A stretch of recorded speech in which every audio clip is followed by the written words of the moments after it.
Because I know in the back of my head it's just luck. And I would have got $80,000. You get the progressive. Yeah, it's great.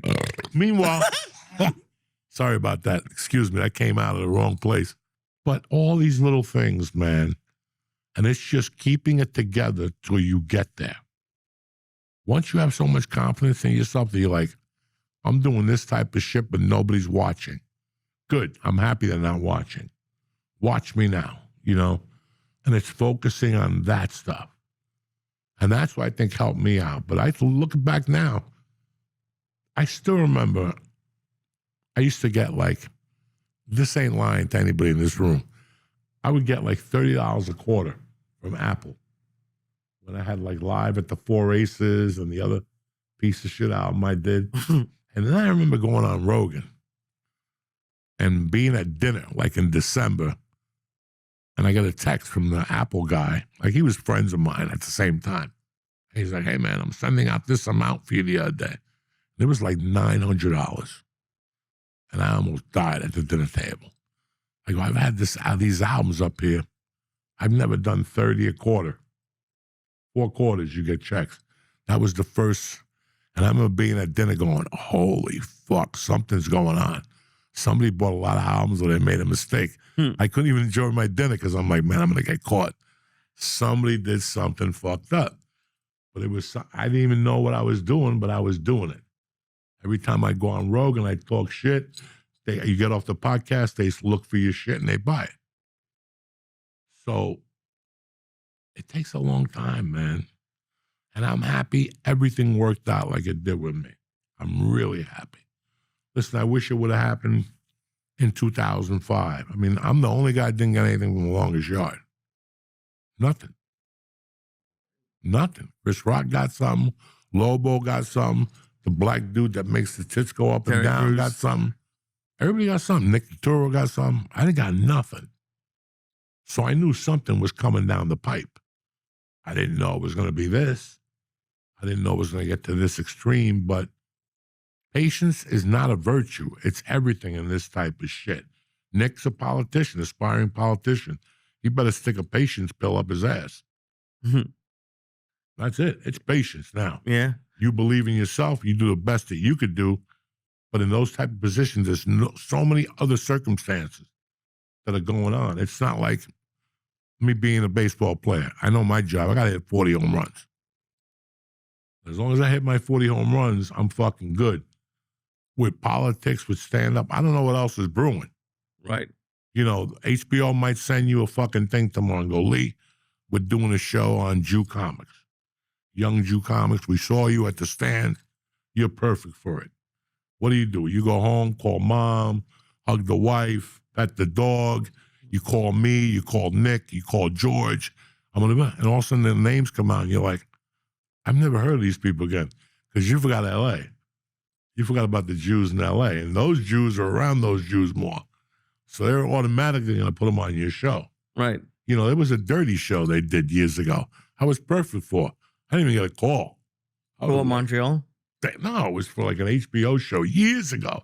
50. You know what Feelings Being Heard is? That's when Feelings Are Heard. Montreal? No, it was like an HBO series. And they called me, and they didn't call me. They called everybody. They even put people on that weren't dirty over me. Oh, Jesus. How do you think I felt? And I'm sure you're not going to blame it, but like when you were really big, do you think that's part of the reason why? Like when you're 400 pounds? About what? Like why they might not have given you opportunities? Look at Ralphie May. That's true. Fat is fat and funny is funny. Whether I look like a skeleton or I look like a human sloth, funny is fucking funny, okay? Selling tickets and them accepting you has nothing to do with anything. That's what I'm saying to people. We mix all this shit up in our head and add more pressure.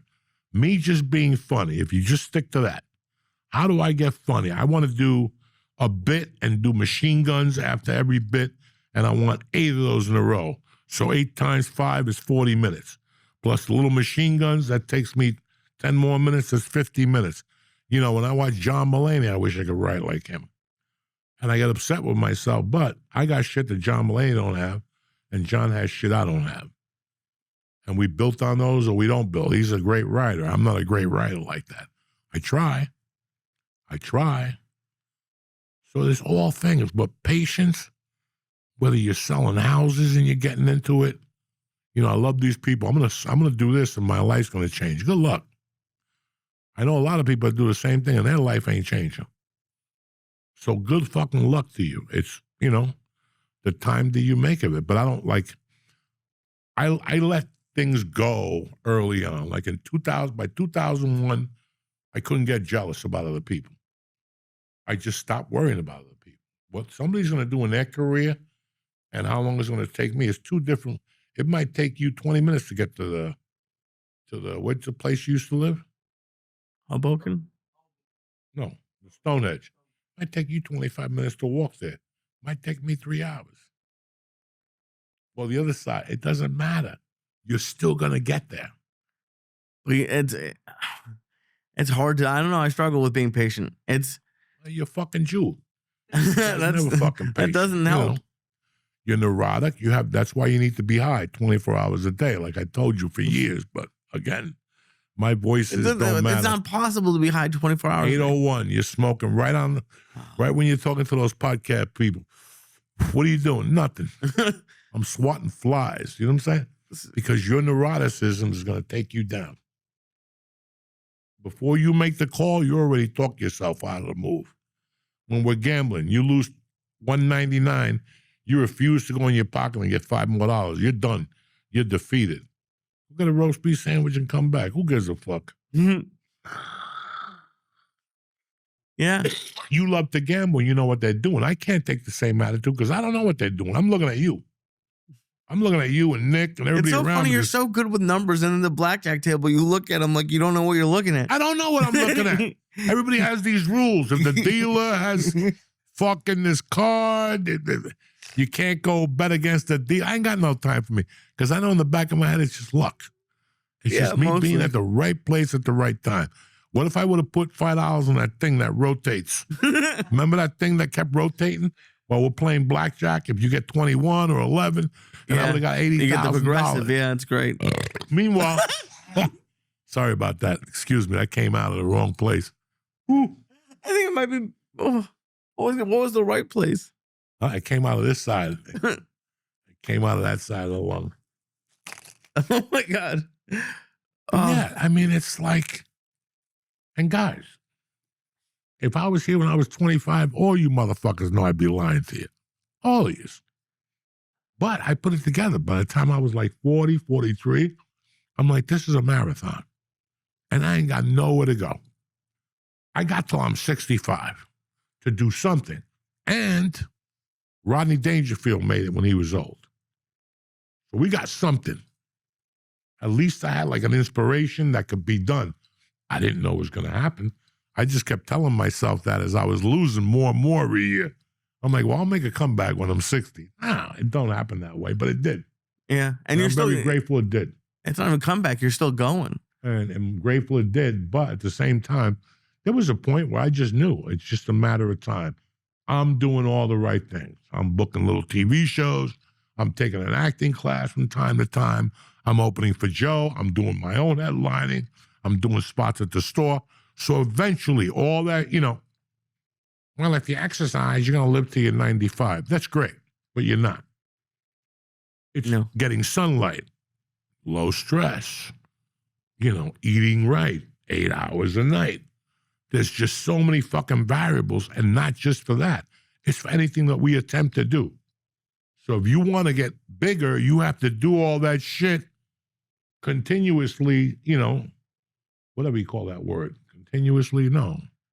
Anyway. Doesn't fucking matter. But that, everybody thinks it's one thing. It's not one thing. It's all the things you're doing alongside there. Listen, I'm a professional basketball player for the Celtics. I just don't shoot hoops all fucking day.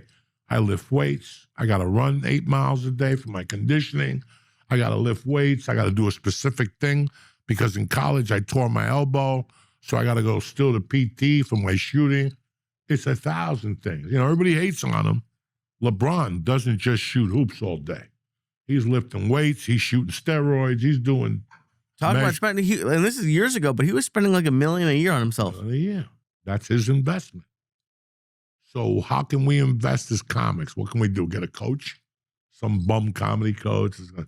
You know, the guys that try to be comedy coaches have never done anything. You ever notice that? Sad but What'd true. you do? Oh, but the fucking guys who don't know how to coach. Like, I wouldn't be a good coach because I want you to approach it a certain style. And if you do, I lose interest. But I would be a good coach. But it's not something I want to do. I honestly think that's only in stand-up, I would say this. Because I hope I'm doing it in 30 years. So anyone who would you'd like to coach you is like, I know I'm too busy, I'm touring. Now, Like, again, on the other side of this, even though I just told you I had to like 65, if you think I thought that I was going to be doing stand-up after 50, you got rocks in your fucking head. I didn't even see myself old doing stand-up. I'm like, by that time I'll be dead or I'll OD or something like that. So that wasn't a stand-up issue. You just thought you were going to be dead. Yeah, so I was positive about some things, but It's not positive. but very negative about others. You thought you'd be dead by 50. Oh, Jesus Christ. At what age did you think that? About what? When were you like 33 and you're like, I'll be dead by 50? Well, I always thought I was going to die when I'm 37. Then Y2K came and I didn't die that morning. Even though I didn't do coke that night, I gave it a couple of days. I'll be dead, but I didn't die. So I'm like, I better start thinking about my 40s now. Fuck. That's a crazy thought. That's a fucked up thought to have. But man, all this shit, whether you join the service, no matter what you do, it's going to take time. Because if I just give it to you, think about that. You just got on a show after 2 years, killed. Are you good though? What? Like, I don't know. Like that, I understand what you're saying, but like, what if, and like, just like Cam comes to mind, how he's just killing it, and I don't know. Who? Cam Patterson. Okay, I saw him down there. And he's more than 2 years in, but he's young and he's at like 5 or 6, but like, he's one guy, and I'm a jealous person. When I saw him the first time, I was like, okay, yeah, not that I'm not going to be that good, but I'm like, he deserves what he is doing. Like, I don't know, like if you. Cam Patterson has a lot of qualities. Yeah. He's good looking, he's likable, he's got a great smile, he's funny, he's vibrant, and he's energetic. Right? Let's just start with those 6. Yeah. You know what I'm saying?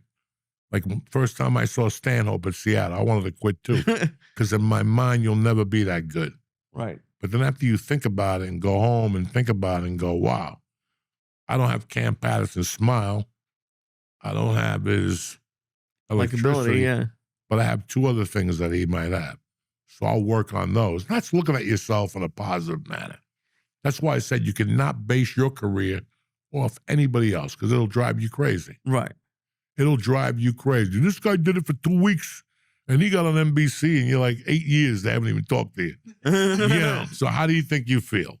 And that's a lot of people. That's me too. And at one point, it bothers you so much, you have to let it go. Like, I can't continue to walk around thinking this way because it's just gonna, right. It's a waste of fucking attitude, you know? But you think that in most cases, getting it early is not great. And it's worth it to wait. I saw a lot of people that came too early and they had to stop what they were doing to go back and do the work. I don't ever want to stop what I'm doing to go back and do the work.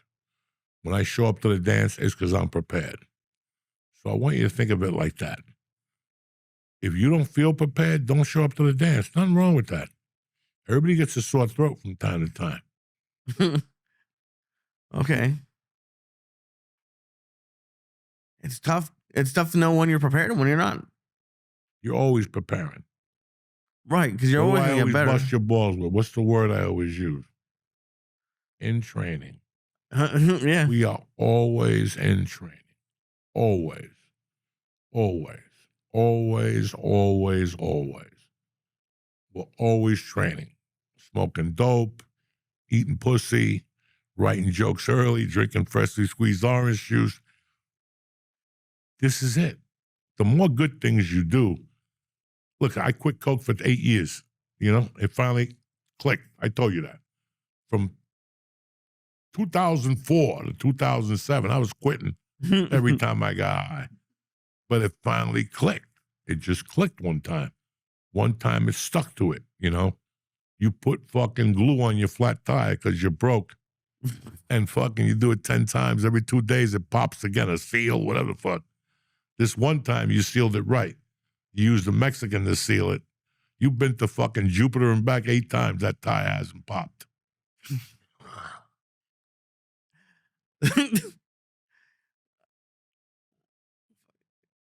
What?